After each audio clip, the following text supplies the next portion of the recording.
Willkommen zu Frequent Traveler TV, heute wieder mit einer frisch gepressten Sendung für euch. Heute haben wir Themen für euch vorbereitet. Der Airbus A320 im Hagelschauer. Gibt es eine Verschwörungstheorie oder wie soll man das nennen? Der Vorfall ist heruntergestuft worden von der SUB und es fehlen wohl einige Beweise. Die sind vernichtet worden, so schreibt es der österreichische Kurier. Ein CEO hat die Macht, ein Flugzeug umleiten zu lassen und das ist in dem Fall passiert. Ein Flug von Auckland nach Tokio wurde über Brisbane umgeleitet, um ihn abzuholen. Er hat Abbitte geleistet, indem er auf dem Flug gearbeitet hat. An Passagieren und Trolley. Ja. Dann haben wir noch ein Thema MAGA, Make America Great Again. Eigentlich sollte es ja heißen Make Aviation Great Again. Passagierin behauptet, hat auch irgendwie da Zuspruch bekommen, dass sie von der Flugbegleiterin beim Service in der First Class übersprungen worden ist. Hat aber am Ende doch ein Getränk gekriegt. Weiter haben wir dann noch das Thema in Grönland. Nuuk hat einen Flughafen, der eröffnet werden sollte, aber am Vorabend kam dann die Mitteilung, geht nicht. Keine Berlin-Häme aufkommen lassen in dem Fall. Die sind nicht so verspätet wie Berlin. Ne? Also das ist so. Aber der Grund ist ein ähnlicher. Hat was mit Feuerschutz und Brandschutz zu tun. Weiter haben wir für euch noch Thema Etihad. Die fliegen ganzjährlich nach Düsseldorf. Auch eine interessante Geschichte.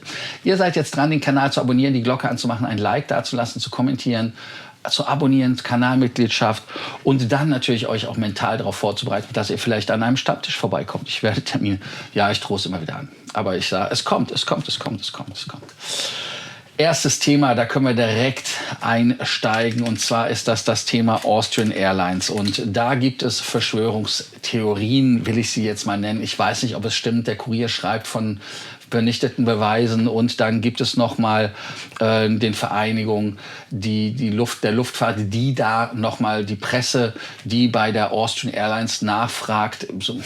Ich weiß nicht, ob es diskriminierend ist, aber auf jeden Fall haben sie dort dann interveniert und man muss dazu sagen, dass natürlich in diesem Aviation Board dort ganz klar natürlich auch Leute von der Auer sind, ehemalige. Also das heißt, das ist jetzt gar nicht so abwegig. Das heißt, dass man da also auch ehemalige und aktive Auer Vorstände sitzen hat und dass das dann natürlich als Lobbyverband ein Geschmäckle hat. Da merkt man, dass da mit harten Bandagen gearbeitet wird.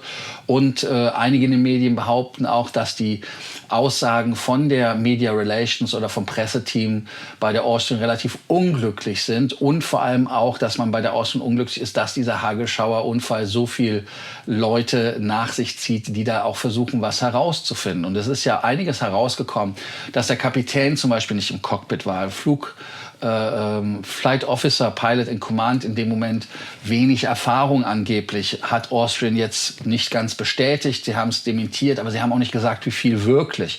Ob jetzt 100, 200, ja, also auf jeden Fall ist da viel los. Und der Kurier schreibt halt, dass möglicherweise, und hier zitiere ich, dass damit der Scan-Bereich, und zwar man muss ja einstellen, wo man die das Wetterradar hat, in welcher Höhe und so weiter.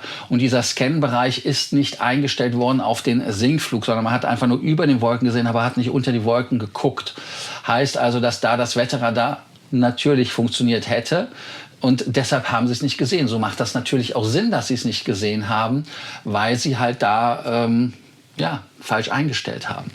Auch geht es weiter, dass man natürlich nach einem derartigen Unfall oder Vorfall dort, und das ist ja auch so ein Streitthema, es war eine schwere Störung, aber die SUB hat es jetzt nur noch als Störung klassifiziert. Und da ist es halt so, dass man natürlich da nach den EU-Regulierungen 996/2010 das machen müsste. Und die sagen von SUB, das wäre nicht verpflichtend, weil es halt einfach nur eine Störung ist und keine schwere Störung. Aber es steht in der Verordnung, schwere Störung, eine Störung, deren Umstände darauf hindeuten, dass eine hohe Unfallwahrscheinlichkeit bestand, die mit dem Betrieb eines Luftfahrzeugs verbunden ist. Und dann im Anhang geht's dann weiter. Schäden an der Luftfahrzeugzelle oder am Triebwerk. Und die Zelle ist ja beschädigt worden, auch wenn es vorne nur das Radom, also die Abdeckung von dem Wetterradar war. Also da muss man dann ehrlicherweise sagen, problematisch. Und Sie wollen jetzt sagen, Sie machen das freiwillig. Kriegt halt alles Geschmack, wenn das so geht. Kann natürlich durchaus sein, dass, wenn man das angeguckt hat, dass da keine schweren Schäden außer den Scheiben und so weiter war und dass man das so durchaus klassifizieren kann. Aber es ist halt in der Kommunikation unglücklich und ist halt unglücklich, wenn viele Leute drauf schauen, die dann auch anfangen, natürlich sich Gedanken zu machen. Ein weiterer Gedanke war halt wirklich, dass der Stimmrekorder der CVR und der Datenrekorder der FDA dort als Kopie gezogen werden müssen und gesichert werden müssen, ist aber nicht passiert, weil diese sind selbst, werden überschrieben. Das ist das Problem. Man will da jetzt auf 24 Stunden gehen. In den USA gibt es ja auch einige Vorfälle, wo das überschrieben worden ist. Und man kann natürlich ehrlicherweise jetzt nicht sagen, ob das bewusst von der Crew gemacht worden ist oder ob das fahrlässig war.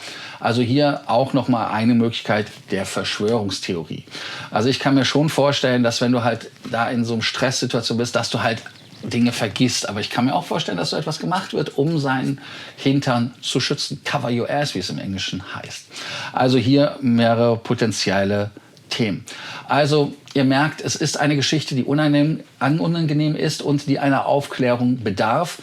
Am Ende des Tages müssen wir aber feststellen, es ist Gott sei Dank niemandem was passiert. Die Crew war trotz allem in der Lage, das Flugzeug zu landen. Hoffentlich nehmen wir das als Learning mit und auch als Warnung mit, dass da auch nur Menschen arbeiten. Aber ich kann es nur noch mal sagen, im Cockpit, Zweimann-Cockpit, nicht Einmann-Cockpit. Ja, Grüße nach Stugin an Frank. Aber es ist halt wirklich so, dass man da natürlich jetzt sieht, dass die Auer hinter den Kulissen natürlich Strippen zieht. Und auch hier sei noch mal ganz klar gesagt, das war kritisch, aber es war jetzt nicht so, dass man da in Lebensgefahr war in dem Moment. Man hätte vielleicht in Lebensgefahr kommen können. Und ich empfinde die Austrian Airlines immer noch als sichere Fluggesellschaft. Und man sieht das ja auch, wie sie mit der Crew umgeht, dass sie da halt wirklich auch da an Aufklärung interessiert ist, zumindest intern. Und wenn wir ehrlich sind, viele Dinge gehen uns extern vielleicht auch gar nichts an. Aber da könnt ihr jetzt unten kommentieren und sagen, wie findet ihr das? Ist das eine Verschwörungstheorie? Ist das ein Problem bei der Austrian? Was da passiert ist, dass sie da eventuell nicht mit offenen Karten spielen, dass sie hinter den Kulissen anfangen, dort zu spaßen und zu spielen, indem man halt wirklich Strippen zieht über die Lobbyverbände und auch da relativ sparsam mit Pressemitteilungen ist. Auf laufendes Verfahren, ich würde da auch nicht viel zu sagen. Lasst uns zum nächsten Thema übergehen. Und dieses nächste Thema ist Etihad. Viele von euch mögen ja Etihad, auch wenn zum Beispiel einer unserer Zuschauer ja gestern drunter geschrieben hat, dass er bei Etihad nicht mehr fliegt, weil er einen ähnlichen Moment hatte wie bei dem Flug gestern von United, wo die Sauerstoffmasken partiell runtergefallen sind. Und er fliegt jetzt mit Qatar, obwohl er bei Etihad einen Status hat. Deshalb, Etihad fliegt aber ganzjährig jetzt nach Düsseldorf. Und zwar ist es so, die setzen eine 787-9er ein, also ein sehr schönes Flugzeug in meinen Augen. Und das Flugzeug geht dann direkt nach Abu Dhabi. Und die Strecke bleibt anschließend auch bestehen im Sommerplan, so wie er jetzt vom Winterplan angefangen wird wieder. Und dann ist es so, dass man ganzjährig auf dem Winterplan und Sommerplan Etihad findet. Auch hier schreibt, ob ihr Etihad mögt. Vielleicht ist es für den einen oder anderen eine Variante, weil nach Düsseldorf, ja, falsche Rheinseite, kommt man ja ab Frankfurt relativ schnell mit dem ICE. Und mit der ICE-Anbindung ist zwar jetzt ein bisschen doof mit dem Bahnhof und dieser Bimmelbahn dazwischen, die übrigens ja bezahlt werden muss, ne? Nur damit ihr nicht denkt, die ist kostenfrei. Die ist nur kostenfrei bis zu den Parkplätzen. Auf jeden Fall da auch eine Möglichkeit, weiter wegzufliegen und vielleicht einen guten Preis zu finden. Jetzt haben wir Grönland und da zeige ich euch mal den Flughafen. Das ist Airport Nuuk, N-U-U-K. Die Terminaleröffnung sollte quasi stattfinden am 17. Juni, gestern. Aber man hat dann bei Air Greenland Fluggäste schon am 16. Juni oder 13. Juni darauf hingewiesen, da wird wohl was nicht klappen. Und dann hat man am 17. Juni keine Eröffnung gehabt und hat das dann erst am 16. abends gesagt. Hier für euch nochmal ein Bild von innen. Und da kriegt ihr halt mal nochmal so den Stand. Es sieht halt auch relativ fertig aus, wenn man ehrlich ist. Aber das Problem ist, und da können alle Berliner, also nein, eigentlich hat ja Berlin keinen Flughafen, also alle, die da in Schönefeld sind, die kennen das ja. Der Flughafen darf nicht öffnen wegen Brandschutz. Und zwar ist es so, dass der Flughafen öffnen sollte, und jetzt steht auch kein neuer Termin fest. Der Greenland Airports-Chef Jens Lauritzen sagte, natürlich ist es ein bisschen schade, dass wir morgen nicht wie geplant öffnen können. Und die Kontrolle ansonsten bis auf die Brandschutzvoraussetzungen, was natürlich eine wichtige Voraussetzung ist, sind erfolgreich gewesen. Ich bin mal gespannt, wie schnell die das mit dem Brandschutz in den Griff kriegen und unter Kontrolle bekommen. Also da sollte es dann vielleicht auch bald positive Nachrichten geben. Schauen wir uns dann auch gegebenenfalls an. Jetzt gehen wir auf das Thema MAGA ein. Make America Great Again. Ist das dieser hier? Ja. Und zwar dieses Bild hier, da seht ihr auch schon direkt, worum es geht.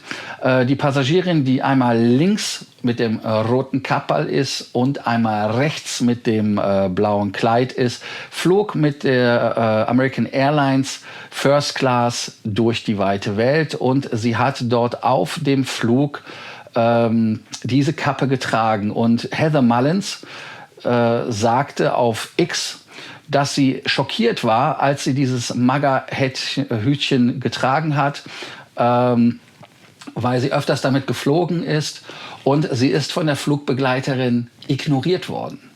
Heißt also, sie hat übersprungen, Nachbar hat Getränke angeboten gekriegt, die Reihe dahinter. Sie ist da hingegangen, hat gefragt, warum sie dort in irgendeiner Art und Weise übersprungen worden ist. Und die Flugbegleiterin sagt, ich komme später zu Ihnen. Ja, da wird wohl ein bisschen Vibration gewesen sein. Trump ist ja nicht wirklich beliebt in Amerika, zumindest nicht bei allen. Das ist halt sehr, sehr spaltend, die Persönlichkeit.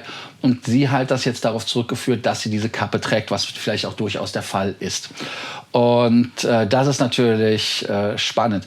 Nachdem dann alle auf dem Flug AA 1413 von Detroit nach Philadelphia am Sonntag bedient worden waren, war sie die Letzte, die ihren Getränkewunsch bekommen hat. Also er hat ihr Getränk bekommen und ist bedient worden. Aber so etwas ist natürlich durchaus unprofessionell, und sowas hat ja auch einen riesen Geschmack, weil auf der anderen Seite viele von den Flugbegleitern tragen ja auch dann Free Palestine. Ja? Heißt also auch eine politische Aussage. Und ich muss ganz ehrlich sagen, dass so etwas natürlich ein Problem darstellt, wenn man sich im öffentlichen Raum begibt, auch im Flugzeug, solche politischen Aussagen macht. Wobei es natürlich eine andere Qualität hat, wenn man das als Flugbegleiter macht, als wenn man das als Passagier macht. Wenn ein Passagier das macht, der ist ja privat unterwegs, aber eine Flugbegleiterin repräsentiert halt die Firma. Und wenn man die Firma repräsentiert, sollte man halt von politischen Aussagen sich fernhalten, wie so Free Palestine, oder egal, ob das ein guter Grund ist, ob es ein schlechter Grund ist. Jeder hat halt ein Grundrecht, sich so auszudrücken. Free Speech wird ja auch in Amerika sehr, sehr hoch gehalten. First Amendment als Stichwort, Pressefreiheit, alles, was da drin abgearbeitet wird. Und trotzdem gibt es halt da sehr, sehr viel Spannung und Friktion zwischen den Leuten. Und deshalb sollte man da halt wirklich einmal selber, wenn man arbeitet, da kein politisches Statement machen. Und wenn andere das machen, muss man einfach die Größe haben, da einfach drüber hinwegzusehen, wenn das nicht der eigenen politischen Meinung entspricht. Ich persönlich, ich versuche mich ja bei politischen Themen rauszuhalten, genau wie bei Aktienthemen mich rauszuhalten. Deshalb würde ich einfach sagen, ja, war doof gelaufen von der Flugbegleiterin, war aber auch doof von der Dame, weil man weiß, dass so etwas provoziert, warum macht man das dann extra? Warum, wenn man das halt macht, um zu polarisieren und um ein Statement zu machen, dann muss man halt auch mit Backlash rechnen, auch als Passagier. unprofessionell, wie auch immer. Naja, auf jeden Fall, sie hatte sich dann beschwert, hatte auch das Foto geteilt auf X, hatte irgendwie über 100.000 Follower auf X und ist natürlich so, dass dann American Airlines gesagt hat, man guckt sich den Vorfall an, die werden dann natürlich den Teufel tun und da irgendetwas zu sagen. Und man wird auch leider nie herausfinden, was mit der Flugbegleiterin passiert, dadurch, dass der Name und alles natürlich bekannt ist, weil von der ID ein Bild gemacht worden ist das natürlich auch so, dass sie rausgeschmissen werden kann. Aber auch das werden wir nicht erfahren. Ich persönlich finde, dass in so einem Fall, ja, wie heißt das immer so schön, Non-Verbal Warning, Verbal Warning in Writing, so ist es richtig, Verbal Warning in Writing. Also das heißt, man kriegt eine wörtliche oder eine verbale Verwarnung, aber in Schreibform, dass man die unterschreibt. Macht keinen Sinn, gab es bei Emirates immer wieder. Ich musste immer lachen, wenn es so etwas gab. Hat mich nie betroffen, Gott sei Dank. Aber hier muss man dann der Ehrlichkeit halber sagen, rausschmeißen fände ich hart. Noch mal kurz die Leute sensibilisieren, dass man da eventuell auf beiden Seiten abrüstet. Und ich würde mich freuen, wenn ihr politisch Meinungen habt, und andere, die nicht mögen, oder wenn andere politische Meinungen haben, die ihr nicht mögt, dass ihr trotzdem sie als Menschen seht und dann nicht diffamiert. Das ist in Deutschland ja anscheinend auch so Usus geworden, dass man, wenn man Leute nicht mag aufgrund ihrer politischen Meinung, dann ist der Mensch schlecht. Stimmt meistens nicht. Vielleicht kann man auch diskutieren und kann miteinander herausfinden, warum jemand folgende Meinung hat. Und man kann dann auch, wie es im Englischen schön heißt, agree to disagree. Das dazu. Jetzt, da wir eine Folge haben mit vielen Bildern, haben wir hier nochmal ein Bild vom Kollegen bei Air New Zealand. Und zwar ist das der CEO von Air New Zealand. Und der Greg Foran ist mit seinem Getränkecard, und das ist Economy Class, ich habe es nicht falsch gesehen, auf dem Flug von Auckland nach Tokio abgeholt worden, weil er ist mit einer Delegation, einer ganz offiziellen Delegation und einer Militärmaschine sind sie geflogen und dann sollte in Papua-Neuguinea ein Refueling stattfinden.